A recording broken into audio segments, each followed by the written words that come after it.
Hello guys, तो आज हम सीखने वाले हैं बैक्टीरियल कॉन्जुगेशन। ओके, सो ये मैंने एक नया फॉर्मेट सोचा कि ये नए फॉर्मेट में एक्सप्लेन करने की कोशिश करूं। तो प्लीज़ कॉपरेट करना और मुझे इस ख़त्म होने के बाद कमेंट में बताना कि ये मेथड सही है या मैं ये मेथड से मतलब समझ में आ रहा है आप लोगों को कि नहीं। ठीक है, तो अभी हम लोग स्टार्ट करते हैं बैक्टीरियल कॉन्जुगेशन। ओके, सो बैक्टीरियल कॉन्जुगेशन होता क्या है? तो क्या होता है ना, जब दो बैक्टीरिया फिज़िकली कॉन्टैक्ट में आते हैं, ठीक है, और उसके थ्रू जो जीन ट्रांसफ़र होता है, सो उसको हम बोलते हैं bacterial conjugation. Okay, and one thing is that कि बैक्टीरियल कॉन्जुगेशन में जो जीन ट्रांसफ़र होता है वो दो सिबलिंग के बीच में होता है। ओके, सो जैसे कि आपने पहले देखा होगा कि पेरेंट्स से जो है वो चिल्ड्रन में जाता है, प्रोजेनी में जाता है, लेकिन यहाँ पे ऐसा नहीं होगा बैक्टीरियल कॉन्जुगेशन में। यहाँ पे दो जो सिबलिंग है उन लोग के बीच में ही होगा, मतलब सेम जनरेशन में जीन ट्रांसफ़र होगा।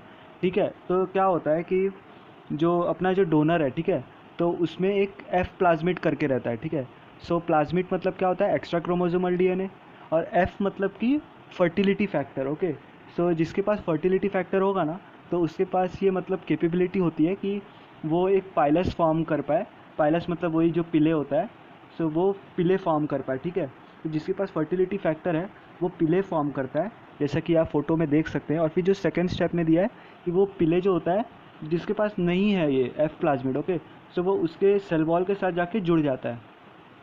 ठीक है, तो क्या होता है, एक ट्यूब जैसे कॉन्जुगेशन ट्यूब बन जाता है। वो नाम उधर नहीं दिया है लेकिन मैं बता रहा हूँ। ठीक है, तो एक कॉन्जुगेशन ट्यूब बन जाता है। तो जो फैक्टर है, जो फर्टिलिटी फैक्टर है, जो एफ प्लाज्मिड है, तो वो क्या होता है, जिसके पास है, ठीक है, तो वो डोनर बन जाएगा, और जिसके पास नहीं है वो रिसिपेंट बन जाएगा।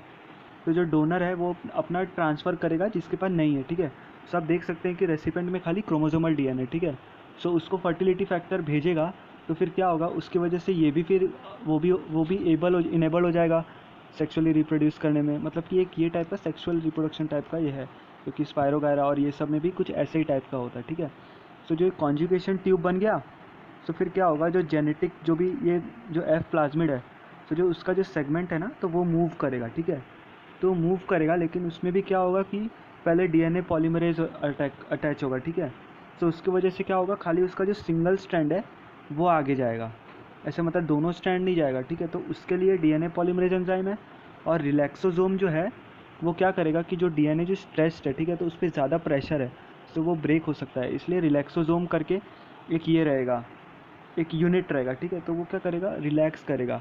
और एक और रहता है ट्रांसफरेजोम। ठीक है, तो ये फ़ोटो में सही से दिखाई नहीं दे रहा है, लेकिन ट्रांसफरेजोम रहेगा, तो वो क्या करेगा कि वो ईज़िली ट्रांसफ़र होने में हेल्प करेगा। ठीक है, तो एक बार जब ये फर्टिलिटी फैक्टर जो है वो रेसिपेंट में आ जाएगा ना, जैसे कि आप लास्ट लास्ट इसमें देख सकते हैं, लास्ट डायग्राम में, कि कैसे वो फर्टिलिटी फैक्टर इसमें भी आ गया। ठीक है, तो जो अभी तक जो रिसिपेंट था वो अब डोनर हो गया है।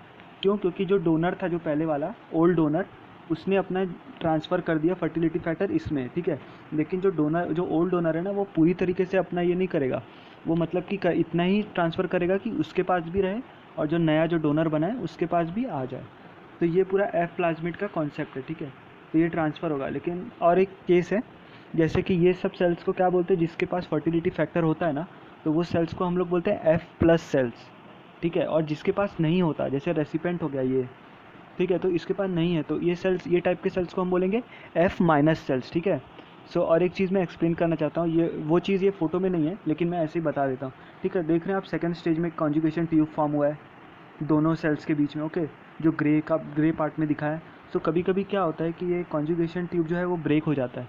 ठीक है, तो उसकी वजह से क्या होता है कि कभी कभी तो मतलब कुछ ट्रांसफ़र ही नहीं हो पाता, लेकिन ज़्यादातर ये होता है कि एक छोटा सा सेगमेंट खाली जा पाता है उसके कॉन्जुगेशन ट्यूब से रेसिपेंट में। ठीक है, तो जो छोटा सा सेगमेंट है ना, वो केपेबल नहीं होता है कि वो मतलब प्लाज्मिड बना ले। ठीक है, तो उसके दो फेट हैं। ठीक है, या तो वो डिस्ट्रॉय हो जाएगा, या तो वो क्रोमोसोमल डीएनए में रेसिपेंट के कंबाइन हो जाएगा। ठीक है, तो ज़्यादातर यही होता है कि जो स्मॉल सेगमेंट है वो क्रोमोसोमल डीएनए में वो हो जाता है, इसके साथ जुड़ जाता है। ठीक है, तो वैसे टाइप के सेल्स को बोलते हैं हम लोग ये हाई फ्रीक्वेंसी रिकॉम्बिनेंट सेल्स। ठीक है, तो उसको हाई फ्रीक्वेंसी रिकॉम्बिनेंट सेल क्यों बोलते हैं? क्योंकि जब ऐसे टाइप का सेल जब सोचता है कि भाई अभी दूसरे को भी ट्रांसफ़र करना है, तो क्या होता है, उसमें एक प्रोसेस होता है जिसमें कि पिंचिंग ऑफ क्रोमोसोमल डीएनए होता है। ठीक है, तो जहाँ पे स्मॉल सेगमेंट जाके जुड़ा है, तो वहाँ से पिंच ऑफ होता है, ठीक है, वहाँ से पिंच ऑफ होता है। जैसे फैगोसाइटोसिस में हम लोग ने सुना है कि कैसे वो मेम्ब्रेन पिंच ऑफ होता है और फिर एक वेसिकल बनता है, वैसे ही यहाँ पे भी पिंच ऑफ होता है और एक वेसिकल बनता है, ठीक है। तो लेकिन जो वेसिकल जो बनता है ना यहाँ पे, तो उसमें क्या होता है कि जो रेसिपिएंट का जो क्रोमोसोमल डीएनए वो भी साथ में आ जाता है, ठीक है, क्योंकि वो ज़्यादा क्वांटिटी में, तो वो भी साथ में आ जाता है। और जो स्मॉल सेगमेंट डीएनए, वो तो स्मॉल सेगमेंट जो फर्टिलिटी फैक्टर है वो भी साथ में तो आता ही है, ठीक है। तो जो वैसे टाइप के सेल्स को जिसमें कि फर्टिलिटी फैक्टर है और रेसिपेंट का क्रोमोसोमल डीएनए, ठीक है, तो वैसे टाइप के जेनेटिक मटेरियल वाले सेल्स को हम लोग बोलते हैं, ये क्या बोलते हैं इसको, वैसे टाइप के सेल्स को बोलते हैं ये एफ प्राइम सेल्स, ठीक है। तो वैसे टाइप के सेल्स को बोलते हैं एफ प्राइम सेल्स। और ये हाई फ्रीक्वेंसी रिकॉम्बिनेंट इसलिए बोलते हैं कि जब हाई फ्रीक्वेंसी रिकॉम्बिनेंट सेल्स जब वो ये करता है, जब वो सोचता है कि भाई अभी किसी और को भी देना है ये चीज़, तो क्या होता है कि उसमें ज़्यादा चांसेस रहता है कि जो जो एफ प्राइम सेल्स है वो फॉर्म होने का ज़्यादा चांस रहता है, क्योंकि जो क्रोमोसोमल डीएनए है जो रेसिपिएंट सेल में, ठीक है, सो वो ज़्यादा अमाउंट में रहता है और खाली एक स्मॉल सेगमेंट होता है फर्टिलिटी फैक्टर का। तो ये ज़्यादा चांस रहता है कि जो क्रोमोसोमल डीएनए है वो भी साथ में आए, ठीक है। तो एफ प्राइम जो सेल है वो बनने का ज़्यादा चांस रहता है। सो इसलिए हम इसको ये टाइप के इसको बोलते हैं F high frequency recombinant cells, ठीक है। सो तो ये था पूरा कॉन्सेप्ट, मतलब बैक्टीरियल कॉन्जुगेशन का, पूरा नहीं लेकिन मैंने ओवरव्यू एक दे दिया। सो अगर आपको ये फॉर्मेट पसंद आए तो प्लीज़ लाइक और शेयर और सब्सक्राइब कर देना मेरे यूट्यूब चैनल को। और इंस्टाग्राम पे मेरा पेज भी है @microbiology_love123, ठीक है। और आप प्लीज़ कमेंट से मुझे बताओ कि ये वाला फॉर्मेट क्या अच्छा लग रहा है क्या एक्सप्लेन करने का, कि मतलब कि एक जो फ़ोटो, कोई भी फ़ोटो लेके उसी फ़ोटो को थोड़ा एलाबरेटिव वे में समझाने का।